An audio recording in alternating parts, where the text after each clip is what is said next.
there are a lot of people that don't have the kind of talent that you do, Claude, or for that matter, I do. And they have voices, but you can't hear them. So our job is, in the art world, I would say, is to amplify those voices in a way that's comprehensive and understandable by the folks who should be paying attention to what's going on around them and not talking at people. So my complaint these days at the art world is we're just talking at people. We're not listening to them. And if we did listen to them, you'll find that the world is actually quite a hopeful place. And then in many respects, what Trump 2.0 is doing is what Hazel Henderson was suggesting, is the soft path to change is collapse. He's exacerbating a situation that we've been hanging on to perhaps far too long, even in the art world. Don Hill is a sound designer, immersive and multimedia artist, science journalist, broadcaster, and public speaker. Don and I were both raised in Northern Ontario with a keen interest in technology and spirituality. We don't always agree on all the issues, but that's part of the fun of art and listening. Episode 229, Amplifying Voices. The critical point right now is that the art world, as I understand it, is more about real estate, perceived value and hoarding and all the rest of it. And the other stuff, I haven't really heard anything new that really has caught my attention. I just hear a sort of a repetition. And in some cases, the repetition is rewarded with grants and subsidy, et cetera, et cetera.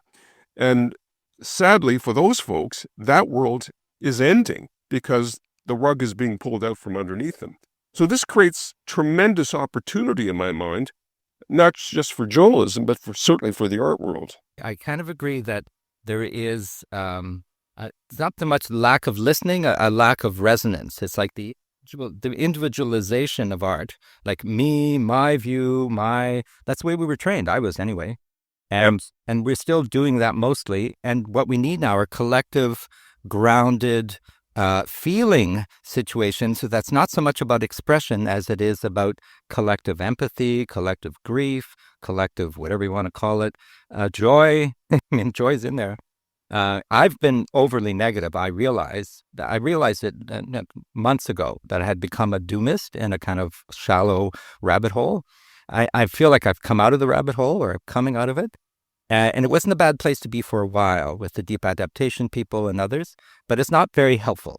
It just kind of, you make yourself feel important because you're proclaiming the future, and of course nobody knows what's going to happen.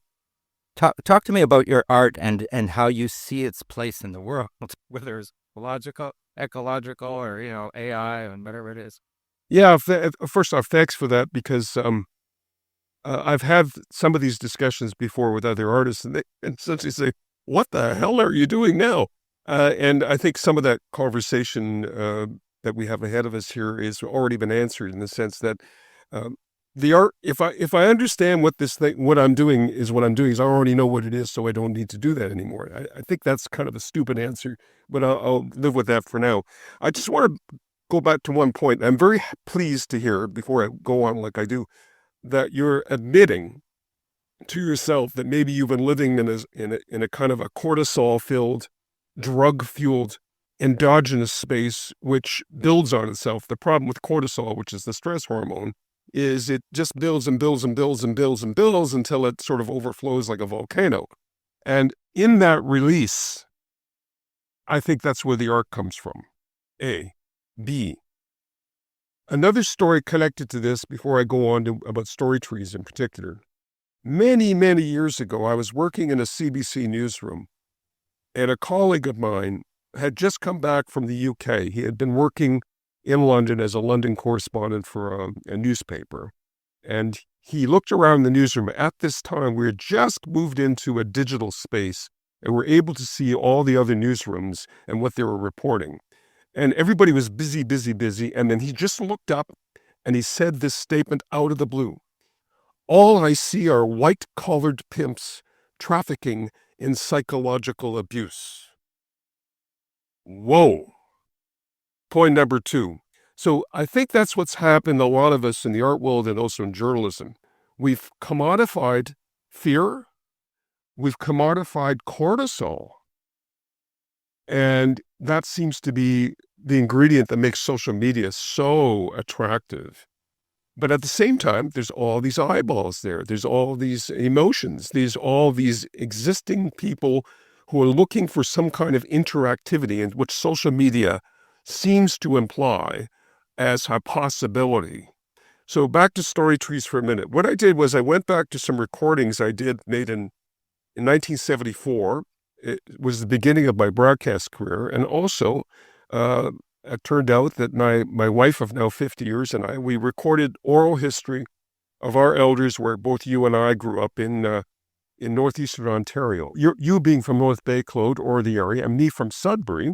I was very interested in how we built this place. I was the child of an immigrant. I realized that the stories that were being told to me were not being stories that I understood in my existence growing up in Sudbury. So as a young person, we went around and interviewed approximately in northeastern, north central, and northwestern Ontario up to Kenora, approximately about 50 to 60 people old people who were like 60 years old, 70 and 80. When you're our age right now, that doesn't seem so old. But I kept those recordings and I put together a record album, largely inspired again, Claude, by what you and I had first discussed when we met, was the importance of Glenn Gould's idea of North.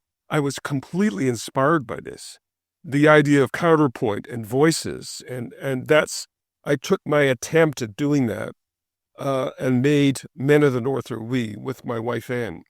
Many, many years later, when interactive facial recognition, etc., I realized that I could take those recordings, digitize them, with facial recognition also assign certain values, and then depending on how you were engaging the recording as moving left to right or your body, certain voices would amplify or mix or blend, and it would never be the same way twice. Now, I worked very carefully and closely with a colleague, Kyle Matheson, who was also trained here in Alberta. There's Amy, the Alberta Machine Learning Institute, with Rich Sutton, who's a brilliant guy in the AI space. And so I benefited from working with these younger people because they kind of understood with all my hand waving what I was going on about. So using facial recognition, we designed a bespoke piece of software, and that was the first story trees, which using these old recordings. And they combined in many ways, like Glenn Gould began to hear, like voices and voicings, and it was successful. But I also realized it had some limitations because I wasn't at the time, 50 years ago, we didn't interview any Indigenous people because it never occurred to me at the time that we should. So subsequent to that, I had made many, many conversations with Indigenous peoples about their experience of the land, the territory. And I should add, Men of the North we were about people working in the resource sector. My dad was a miner, so I spoke to miners. Anne's, her background was from Cape Ral, which is a railway community. And I talked to lake boat captains and people who were workers in the forest, bûcherons, as we call in French, okay? So that was the extent of those recordings, and they were powerful in the sense that they gave voice to people that were voiceless. They were quite pleased to have young people, in this instance, 19, 20, and 21 years old, sitting at the feet listening with just a microphone and listening intently to their stories. But later on, I started to speak to a lot of Indigenous peoples, and then I did the Story Trees 2, which was featuring the conversations I had with, and sadly at this point, many past elders, but I'm glad I'm recording them. And again, the same situation happened. It was a kind of combination of voices and stuff. Story Trees 3, which is the one I kind of like the best if you want to be in a contemplative space, combined a lot of soundscape recordings, stems, etc., with some bespoke stuff that I created especially for that. And it is a kind of a meditation practice, if you want to, again, through facial recognition, body movement in terms of gestures, etc. Mind you, I realized that we just did this in audio, but I did move back and forward and to the left and right, and it created the conditions for you to basically mix the recording. But more important, I also added along the way and this is important to me, and this I'll close with this part. This is me talking. I'm a speedy guy. Okay, I'm hyperactive. I've been this way since I've been 8 years old. I've been told, right? I bounce around a lot. So what I also noticed was that hypermedia is now a thing in the sense of social media. Doom scrolling and all this kind of stuff. The question I had: what would happen if we slowed down instead of speeded up? And then it took me back to a time when I used to go to, as you being in Ottawa, I had the luxury of doing this on a regular basis when you're at council. I used to go to like the National Gallery, and then, these big, huge medieval paintings, like that, or these, and I just would zoom through the gallery, take a look. Yeah, got it, move on. Then one time, for whatever reason, I just stopped, which brings me to this story. Years ago, when I first encountered non-representational art or abstract art, a very good friend of mine, Dennis Labbe, who's out in Prince Edward Island, a sculptor, and he took me, I'm a young person, I'm 17, 18, he took me to a gallery to see some non-representational paintings.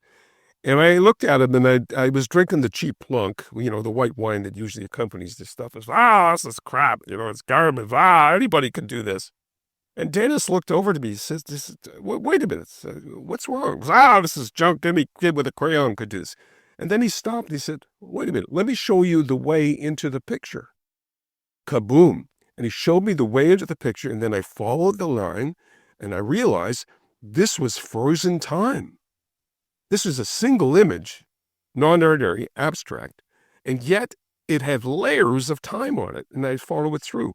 So later on, I took the same approach to a big, huge piece I saw in the National Gallery, and I found the way into the picture, and I stood with this thing, I think, for over an hour, and I followed it through.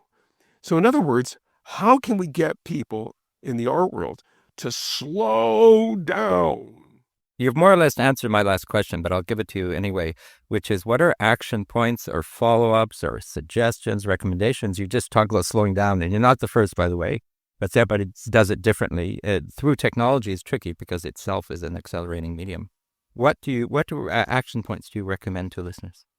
We're at a perturbation point, and the issue of what the future looks like is we can't know it until we're on the other side of whatever it is that we're leaving behind.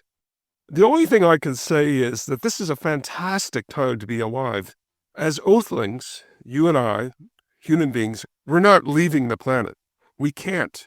Our bodies cannot cope for too long in outer space. Even people who are in near-Earth orbit, we're discovering, can't do well. They just don't do well at all. But more important, and I'll reflect on a talk I gave in Moscow in 2017 to a group of scientists. I said that everybody has a desire to go to Mars, and what I mean by everybody, this nation states, etc. And Elon Musk, for example, probably knows what I'm about to say. And that is, our bodies are not going out into outer space, because if we stay out in outer space too long, it affects our physiology, which affects cognition. In other words, the dirty secret of the Russian space program, and these guys acknowledged it, was that they're guys who stayed out in space too long. They come back a little crazy. They just do. Depression, etc. All this comes with this. So I said to them at the time, and you mentioned spirituality, something we should talk about perhaps in the future. I said, if indeed you're going to go to Mars, if that is part of the plan, make sure you send a shaman with you. Now, why a shaman? Well, of course, in Yakutia, the wild east of Russia, there's a history of shamanism. I don't think I have to go into that. But I said the reason why you should is because a shaman knows how to be lucid inside a hallucination. So that's where we're going to right now, is that if we're going to go off planet for a number of reasons, it might be a hybrid human. So if you comprehend what I was going on about just a few moments ago, it'll be genomics coupled with props, an artificial intelligent agent that is embedded. But we won't be human anymore. We'll be something else, and we may require, in the art world, some Genesis stories. that's what I think the future is for the art world, at least what I'm interested in.